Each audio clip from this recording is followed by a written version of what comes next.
Grabe, Medit, booking na. Napakalaki nga talaga ang naipadala. So, yan ang ating pag-usapan for today's video. At kung bago ka pa lang sa aking channel, please subscribe, like, and pakit na rin po natin guys ang notification bell upang ma-update po tayo tuwing ako po nag-upload sa mga viral and trending video. So, ngayon guys, no, naging usap-usapan na naman po itong si Medit.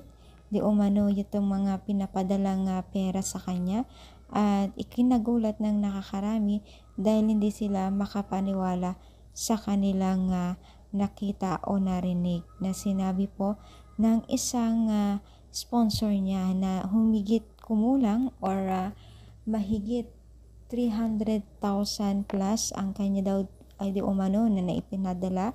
Na yan po ang pinag-uusapan na nakakarami. Talagang alam nyo guys na maraming struggle na dumadating ngayon kay Medit pagtungtong po ng 2025 ay talagang naging maslimuot yung kanyang mga nakikita na sa larangan ng social media patungkol sa kanya.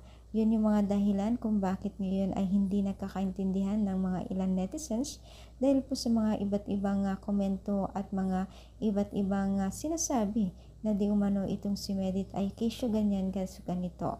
So talagang hindi mo maiwasan yung mga ganitong bangayan dahil nga po may iba-iba na po, sanga-sanga na po ang mga naganap dito sa larangan ng social media. At yan ay ating ipagdasal at kayo ba ay naniniwala sa mga sinasabi nila kay Medit? So syempre tayo ay walang pruweba at mga ilang netizens na nagsasabi ay may pruweba. So i-comment lang, palike po ang ating video, ang ating paksa kung anong masasabi niyo. Thank you and God bless.